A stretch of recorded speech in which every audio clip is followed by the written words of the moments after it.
Hello, so the last video you watched on one of these would have been the little kukri I had. Now it's time for the giant, massive machete. So again, I don't have any milk jugs at the moment, so I'm just going to be chopping up some of that thick sort of packaging cardboard, which is tougher than you think it would be, because it's obviously designed to go into transit and not get completely smashed up.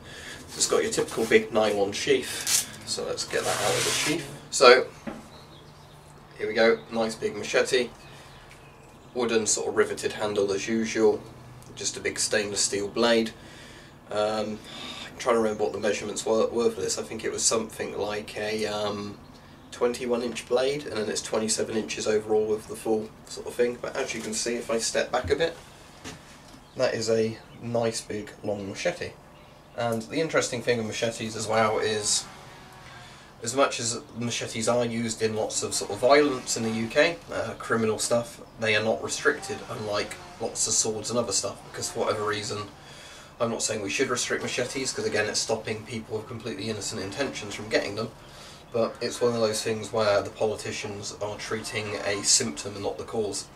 So anyway, just to demonstrate this machete, because it's nice and heavy and long, it's pretty much a messer sword. We will be testing it on a piece of, as I said, the strong sort of corrugated cardboard, I guess it is. So, as you can see, nice long machete. So let's just get on with the test.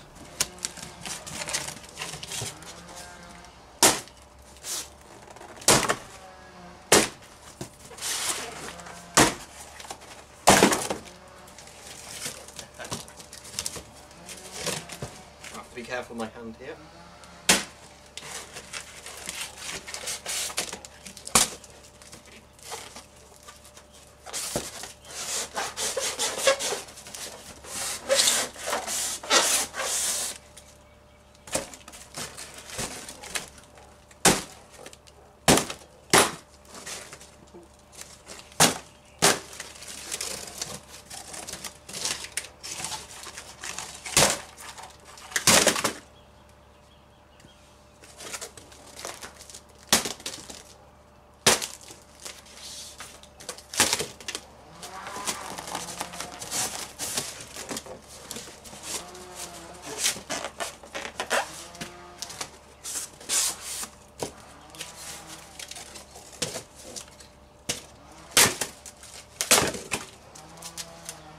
So, in conclusion, yeah, this is good.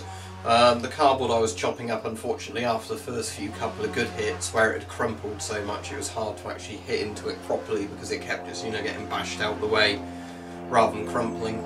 I tried it on the tube. I didn't include that in the video because when I did that I couldn't get it to do much, because where I'd chopped the tube up, the kukri already, there wasn't enough mass to the tube, so every time I'd hit it, although it would make a slash in it, it would mostly just crumple it, so it wasn't very interesting to look at.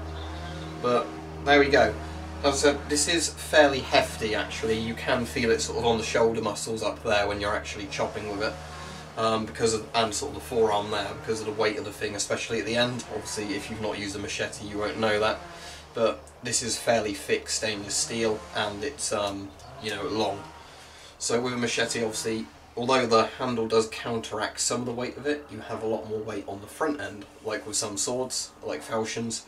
So when you're chopping, obviously you feel it a lot more on your arm and everything like that. So for practicality purposes, if I had a machete I had to be chopping with all day, I would probably rather use my much shorter machete that comes to about there on this one, or the kukri. However, in terms of actual damage this could do, this one obviously would do a lot more damage. Now, it depends really what you want the machete for, doesn't it? If you are using it for gardening, this might be a bit excessive. This would be quite good at chopping wood, I imagine, but sadly we don't have a dead tree in the garden anymore, so I can't test how good it is against wood. But I know the other machete, you could do that and it would stick into the tree. Yeah, if you wanted something for not very much money, you could use to defend yourself, especially if you're in a country that's not the UK, let's say, as a disclaimer. You wanted something fairly cheap to keep in your house in case of a home invasion or something like that. This machete would be perfect for that. Obviously in the UK I cannot encourage anybody to get anything like this for self-defense reasons, because you're pretty much not allowed to defend yourself in that, but obviously a machete would do the job. I didn't try too much thrusting with it, but I imagine this would, there's still a bit of cardboard here, I said this is quite crumpled, so it might not work well, but yeah, that will actually thrust through fine with a proper long thrust. That would make short work of an attacker, and this gives you quite a bit of reach.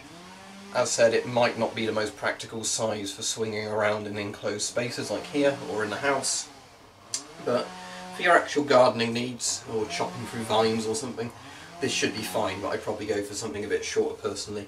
In terms of you know, actually having it as a self-defense tool or a weapon, yeah, this would be pretty good at that. As I said, I got it from Blades and Bows, and obviously with this video, like with all these videos, I'm doing it more out of an interest in weapons and sort of military history and stuff like that. So obviously I am not encouraging anybody to do anything dodgy with this. I'm definitely not encouraging that at all. But if you were somebody who was interested in something for your own personal protection, without buying something as big as a sword, especially if you're in a country where you can't get firearms, something like this would do the job.